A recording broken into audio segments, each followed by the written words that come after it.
Sri Kuberan TV நேயர்களுக்கு astro KS ஐயங்காரின் பணிவான நமஸ்காரங்கள். குரு அதிசாரம் மற்றும் வக்ரகதி பலன்கள். குரு பற்றி பார்த்தீங்கன்னா, குரு தான் இருக்கும் இடத்தை விட பார்க்கும் இடம் மிகவும் அதிகமான சுபத்துவம் நடக்கும் அப்படின்னு சொல்கிறது ஜோதிட சாஸ்திரம். எந்த இடத்தை பார்க்கிறாரோ அந்த இடத்திற்கு உண்டான அதாவது பாவகத்துக்கு உண்டானதையும் காரகத்துக்கு உண்டானதையும் அதிபடுத்தி செய்வார் அப்படின்னு சொல்லக்கூடியது.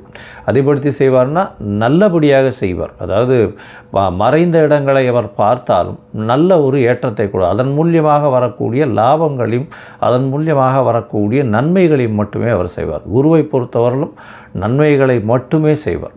சரி, குருவிற்கு பார்த்தேனால் எல்லா கிரகங்களுக்கும் சமசப்தம பார்வைகள் இருக்குது. ஆனால் குருவுக்கு பார்த்தேன்னா அதை விட அதிகமாக 5ஆம் பார்வையும் 9ஆம் பார்வையும் இருக்குது. அதாவது ஸ்பெஷல்னு சொல்லக்கூடியது அதிகமாக பார்க்கக்கூடிய குருவினுடைய பார்வை 5, 7, 9 அப்படின்னு 3 இடத்துல உழருது. இதன் மூலியமாக நல்ல ஒரு ஏற்றம் கிடைக்கும். 5ஆம் இடம் அப்படின்னு சொன்னோமே, ஆனால் எந்த ஒரு அதாவது ராசிக்கோ எந்த ஒரு லக்னத்திற்கும் பார்த்தாலேயானால் அந்த 5ஆம் இடம்னு சொல்லக்கூடியது பூர்வ புண்ணிய புத்திரஸ்தானம் அப்படின்னு சொல்லக்கூடியது. பூர்வ புண்ணிய புத்திரஸ்தானத்தை குரு பார்த்தால் அந்த குடும்பத்திற்கு மிகப்பெரிய ஏற்றம், குழந்தை பிராப்தி நல்லபடியாக இருக்கும், சந்ததிகள் வளரக்கூடிய வாய்ப்பு உண்டு, புகழ் அந்தஸ்து கௌரவம் வரும், அதிகமான படிப்புகள் படிக்கக்கூடிய வாய்ப்பு, மேல் படிப்புகள்லாம் படிக்கக்கூடிய வாய்ப்புகள் நிச்சயமாக இருக்கும்.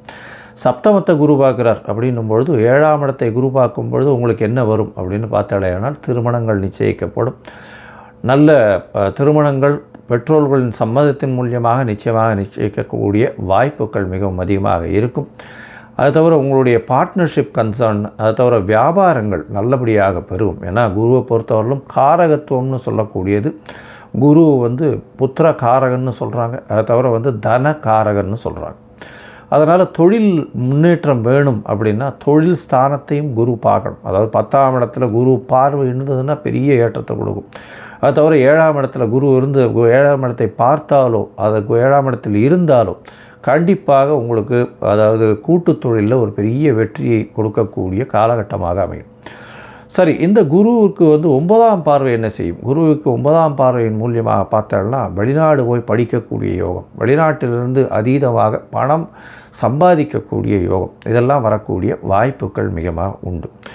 குரு 11ஆம் வீட்டையே பார்க்கக்கூடிய நிலைமை வந்ததே. ஆனால் அதாவது அவர் 11ஆம் வீட்டை பார்க்குறார் அப்படின்னா அதீதமான லாபத்தை திடீரென்று கொடுக்கக்கூடிய, ஏன்னா லாபஸ்தானத்தை தன காரகனே பார்க்கறது பெரிய விசேஷத்தை கொடுக்கக்கூடிய காலகட்டமாக அமையும். பொதுவாகவே குரு அப்படின்னு எடுத்தோமே ஆனால் அவர் அதீத சுவர், மிகப்பெரிய ஏற்றத்தை கொடுப்பார்.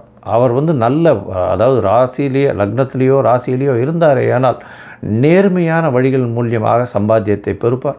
அதை தவிர அந்த ஜாதகருக்கு பார்த்தாலேயானால் உடல் நலத்தில் நல்ல ஏற்றம் இருக்கும், தீர்க்கமான சிந்தனைகள் அமையும், ஏற்றமான விஷயங்களை மட்டும் செய்வார்.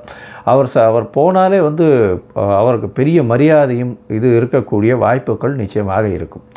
சரி, இந்த குரு ஒவ்வொரு ராசிக்கும் என்னென்ன பலன்களை கொடுக்க போகிறார்? இப்போ அதிசாரம்னா என்ன அப்படின்னு பார்த்தீங்கன்னா, அதிகமாக சாரம் என்றால் அதாவது வேகமாக செல்லக்கூடியது என்று அர்த்தம். இது புவியீர்ப்பு விசையை விட்டு சற்று தள்ளி போகக்கூடிய அளவில் இருக்கும் பொழுது அது வேகமாக செல்லக்கூடிய வாய்ப்புகள் உண்டு. அதாவது சூரிய மண்டலத்தில் சுற்றி கொண்டிருக்கும் எல்லா கிரகங்களும் ஒரு சூரியனுக்கு ஒரு 4வது அதாவது அந்த எந்த கிரகமோ அந்த கிரகத்துக்கு 4, 5 அந்த மாதிரியான இடத்தில் சூரியன் போகும்பொழுது அது அதிசாரமாகவும் உடனடியாக வக்ரகதி அடைந்தும் திருப்பியும் ரெகுலரைஸ் பண்ணி வரக்கூடிய வாய்ப்பு உண்டு. இப்போ பார்த்தோம்னா குருவுக்கு 4ஆம் இடத்துல புரட்டாசி மாதத்தில் இந்த அதிசாரம் ஆரம்பிக்கிறது அதிவேகமாக செல்லக்கூடிய நேரமாக இருக்கும்.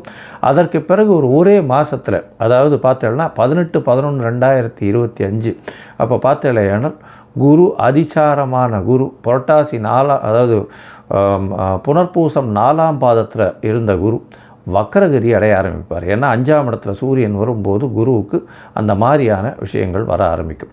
அதற்கு பிறகு பார்த்தேன் 4ஆம் இடத்துலேருந்து அதாவது 4ஆம் இடத்துலேருந்து 5ஆம் இடத்துக்கு சூரியன் ஒன்றுன்னா மூவ் ஆன உடனே வக்ரகதியிலிருந்து கிட்டத்தட்ட 17/3/2026 அன்னைக்கு அவர் வக்கர நிவர்த்தியம் அடைகிறார். அதற்கு அப்புறம் வந்து ரெகுலராக போகிற மாதிரி அவர் வந்து தன்னுடைய சாரத்தை மாற்றிக்கொண்டு அதற்கு பிறகு அவர் வந்து குருவினுடைய அதாவது அடுத்த ராசிக்கு வருட கிரகமான குரு ஒரு ராசியிலிருந்து அடுத்த ராசிக்கு பெயர்வார். அது வந்து மே மாதத்தில் வருது.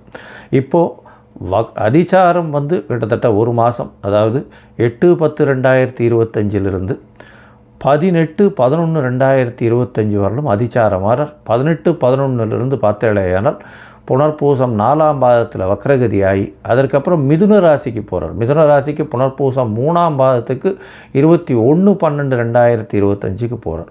அதற்கு பிறகு புனர்பூசம் 2 புனர்பூசம் 1 இது எல்லாமே மிதுன ராசியில் தான் இருக்குது. அதற்கு பிறகு வக்கர நிவர்த்தியாரர் எப்போன்னா 17/3/2026. இந்த காலகட்டத்தில் பார்த்தேன்னா குரு அதிவேகமாக செல்றதுனால நிறைய மாறுதல்களை எல்லா ராசிக்கும் ஏற்படுத்துவார். ஒரு ராசியிலிருந்து அடுத்த ராசிக்கு சென்று வருவதனால் பல மாற்றங்கள் நிகழக்கூடிய வாய்ப்புகள் உண்டு. அதுவும் தொழிலில், பண விருத்தியில், அதை தவிர கர்ப்பஸ்திரிகள் அதாவது குழந்தை பிராப்தியில், தந்தையின் வருமானத்தில், தந்தையினுடைய உடல் நலத்தில், வெளிநாடு போய் படிக்கக்கூடிய, வெளிநாடு போய் சம்பாதிக்கக்கூடிய பாக்கியங்களில் இது எல்லாத்திலையுமே மாறுதல்களை ஏற்படுத்துவார். சரி, இந்த குருவினுடைய மாற்றங்கள் ஒரு ராசிக்கும் மேஷம் முதல் மீனம் வரை எப்படி இருக்கும்னு பார்க்கலாம். அதற்கு முன்னாடி பார்த்தாலேயானால் இந்த குருவுக்கு என்ன எளிய பரிகாரம் செய்யலாம் அப்படின்னு பார்க்கும்பொழுது, குருவை பொறுத்தவரையிலும் பார்த்தேன்னா தட்சிணாமூர்த்தி அப்படின்னு சிவன் கோவிலில் இருப்பார். தென்முக கடவுளாக இருப்பார். தட்சிணாமூர்த்தியை போய் வேண்டிடுவாங்க. ஆஞ்சநேயரையும் விநாயகரையும் வழிபடுவது ரொம்பவும் நல்லது. அது தவிர பார்த்தோம்னா தட்சிணாமூர்த்திக்கு வியாழக்கிழமை ஒரு மஞ்சள் துண்டு, எலுமிச்சம்பழம் இல்லைன்னா அவருக்கு வந்து மஞ்சள் வச்சு அர்ச்சனை பண்ணிட்டு வர்றது, மூக்கு கடலை போட்டு அர்ச்சனை பண்ணிட்டு வர்றது, நெய் விட்டு விளக்கு ஏற்றிட்டு வர்றது, இதையெல்லாம் பண்ணிட்டு வரும்போது எளிய பரிகாரமாக இருக்கும். சரி, இந்த குருவிற்கு உண்டான மற்றொரு எளிய முறை அப்படின்னு சொல்ல போனால் குரு காயத்ரி மந்திரம். ஓம் ரிஷபத்வஜாய வித்மஹே கிருணிஹஸ்தாய தீமஹி தன்னோ குரு பிரச்சோதயாத் அப்படின்ற இந்த மந்திரத்தை நீங்கள் வந்து ஒரு நாளைக்கு 3 தடவையாவது சொல்கிறதன் மூலியமாக உங்களுக்கு வரக்கூடிய எல்லா பிரச்சனைகளும் நிச்சயமாக தீரும். சரி, இப்போ மேஷம் முதல் மீனம் வரை இந்த குரு அதிசார மற்றும் வக்கர பெயர்ச்சி என்னென்ன மாறுதல்களை தரும்ன்றதை பார்க்கலாம். ரிஷபராசி, கிருத்திகை, ரோகிணி, மிருகசீரிஷம் இந்த 3 நட்சத்திரம் 9 பாதங்களை கொண்ட ராசி. ரிஷபராசியை பொறுத்தவரையிலும் பார்த்தோம்னா 2ஆம் இடத்துல இவ்வளவு நாளாக குரு இருக்கார். இப்போ அதிசாரமாய் 3ஆம் இடத்துக்கு போகிறார். 3ஆம் இடத்துக்கு போகிறது என்ன அப்படின்னா புதிய முயற்சிகளில் வெற்றி பெறும். இளைய சகோதர சகோதரிகளோட நல்ல ஒரு ஏற்றம் கிடைக்கக்கூடிய காலமாக அமைய போகிறது. உங்களுக்கு பார்த்திங்கன்னா எழுத்து பணியில் இருக்கிறவங்களுக்கு எல்லாருக்குமே வெற்றி வாகை சூடக்கூடிய வாய்ப்பு உண்டு. அதுவும் ரிஷபராசிக்காரர்கள் கலைத்துறையில் இருக்கிறவங்களுக்கெல்லாம் பெரிய ஏற்றம். அதுவும் கலைத்துறையில் வந்து எழுத்து பணியில் இருக்கிறவங்க, கவிஞர், கட்டுரை எழுதுபவர்கள், இவங்களுக்கெல்லாம் ஒரு நல்ல ஏற்றம். அதுவும் வந்து ஃப்ரண்ட் ஸ்க்ரீனில் இருக்கிறவங்க அவங்களுக்கெல்லாம் வந்து ஒரு பெரிய மாற்றங்கள் ஏற்படக்கூடிய வாய்ப்புகள் நிச்சயமாக உண்டு. உங்களுடைய ராசிக்கு பார்த்தோம்னா இப்போது 3ஆம் இடத்துல இருக்க குரு பகவான் உங்களுடைய ராசியின் 7, 9, 11 இந்த 3 இடத்தையும் பார்க்கக்கூடிய காலகட்டமாக அமைகிறது. சரி, இப்போது உங்களுடைய ராசிக்கு 7ஆம் இடத்தை பார்க்குறதுனால என்ன வரும் அப்படின்னு பார்த்தோம்னா திருமண பாக்கியம் ஏற்படக்கூடிய வாய்ப்புகள் நிச்சயமாக உண்டு. அது எப்படின்னா 8/10/2025 21/12/2025 வரலும் உண்டான காலகட்டத்தில் குரு பகவான் உங்களுடைய ராசிக்கு 3ஆம் இடத்துல இருக்கார். அதிசாரமாகி வக்கரமானாலும் 3ஆம் இடத்துல தான் இருக்கார். இந்த காலகட்டத்தில் உங்களுடைய ராசிக்கு 7ஆம் இடத்தை பார்க்கறதுனால திருமண பொருத்தங்கள், திருமண பாக்கியங்கள் அமையக்கூடிய காலகட்டமாக அமைய போகிறது. இதை தவிர பார்த்தீங்கன்னா உங்களுடைய ராசிக்கு 9ஆம் இடத்தை பார்க்கறதுனால பாக்கியஸ்தானம்னு சொல்லக்கூடிய இடத்தை குரு பகவானை பார்க்கறதுனால நல்ல ஒரு ஏற்றம் கிடைக்கும். என்ன ஏற்றம் கிடைக்கும்னா வெளியூர் வெளிமாநிலம் சென்று படிக்கக்கூடிய பாக்கியமும், வெளிநாட்டிலிருந்து புதிய பணம், முதலீடு அந்த மாதிரியான விஷயங்கள், தொழில்களில் பெரிய ஏற்றம் கிடைக்கக்கூடிய காலகட்டம், தந்தையின் உடல்நிலையில் நல்ல ஒரு ஏற்றம் இருக்கக்கூடிய காலகட்டமாக அமைய போகிறது. உங்களுடைய ராசிக்கு பார்த்தீங்கன்னா 11ஆம் இடத்தையும் குரு பார்க்குறார். குரு வந்து முதல் 2 மாதம் அதாவது 8/10 21/12 வரலும் பார்த்தீங்கன்னா உங்களுடைய ராசிக்கு 11ஆம் இடத்தையும் பார்க்குறார். 11ஆம் இடத்தை பார்க்குறது அதீதமான நன்மை பெறும். ஏன்னா அவரோட வீட்டையே பார்க்குறார். உச்சம் பெற்ற குரு அவருடைய வீட்டையே பார்க்குறது பெரிய விசேஷத்தை கொடுக்கும். என்ன அப்படின்னா 11ஆம் இடம்னு சொல்லக்கூடியது லாபஸ்தானத்தை சொல்கிறோம். அதனால் குரு என்பவர் வந்து தனக்காரகன் லாபத்தையே பார்க்குறார். அதாவது தனக்காரகன் லாபஸ்தானத்தை பார்க்குறதுனால அதீதமான ஏற்றம், தொழிலில் அபரிமிதமான வளர்ச்சி, பணவரவிற்கு பஞ்சம் இருக்காது. எடுத்த காரியங்கள் எல்லாமே நிறைவேறக்கூடிய வாய்ப்புகள் நிச்சயமாக இருக்கும். நீங்கள் எது எடுத்தாலும் அதில் வெற்றி பெறக்கூடிய வாய்ப்புகள் கண்டிப்பாக உண்டு.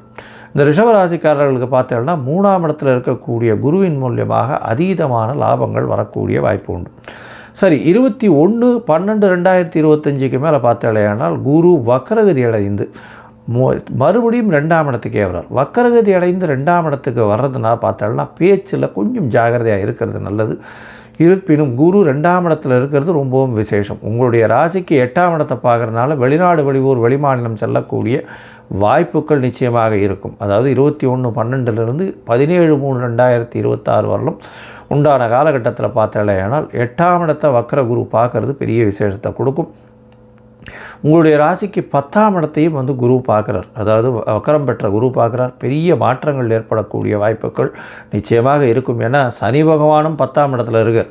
இந்த காலகட்டத்தில் பார்க்கும்பொழுது உங்களுடைய ராசிக்கு 12ஆம் இடத்துல இருக்கிறதுனால அதீதமான நல்ல சயனம், அதாவது சயன போகஸ்தானம்னு சொல்லக்கூடியது, அயன சயன போகஸ்தானம்னு சொல்லக்கூடியது 12ஆம் இடம். இந்த 12ஆம் இடத்தையும் குரு பார்க்குறார். அதனால் சுப செலவுகள் வரும், நல்ல தூக்கம் இருக்கும், உடல்நிலையில் நல்ல ஒரு ஏற்றம் இருக்கக்கூடிய காலகட்டமாக அமைய போகிறது.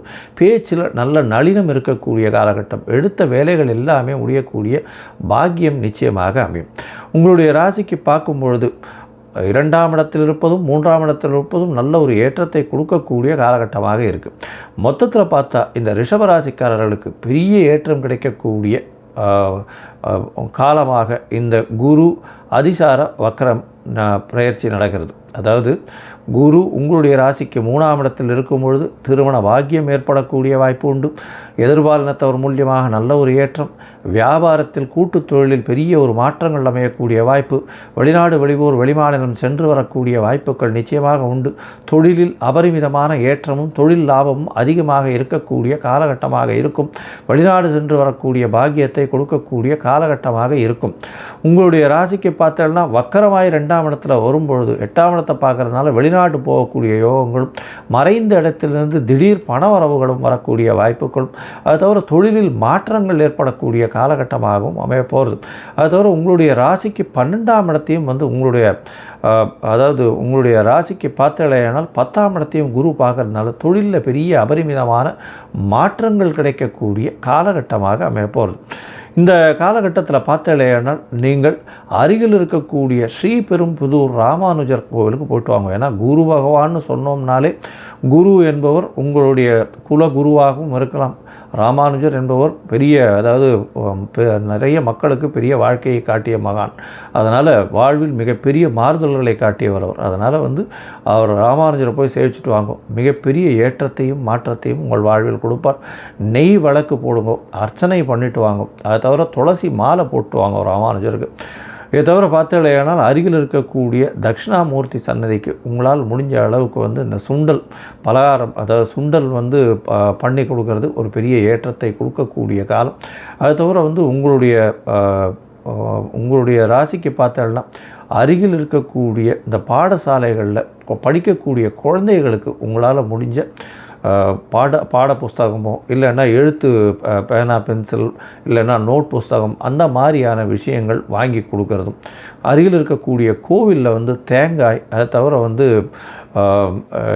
நெய், இந்த மாதிரியான அபிஷேகத்துக்கு நெய், இந்த மாதிரியான விஷயங்கள் வாங்கி கொடுக்கறதன் மூலியமாக உங்களுக்கு வந்த பிரச்சனைகளும் வரக்கூடிய பிரச்சனைகளும் எல்லா விதமான பிரச்சனைகளும் சூரியனை கண்ட பனி போல நிச்சயமாக செல்லக்கூடும். ஸ்ரீ குபேரன் டிவியை பார்த்தமைக்கு நன்றிகள். மேலும் இது போன்ற தகவல்களை தெரிந்து கொள்ள ஸ்ரீ குபேரன் டிவியை சப்ஸ்கிரைப் செய்யுங்கள். மறக்காமல் பெல் ஐக்கானை கிளிக் செய்யுங்கள்.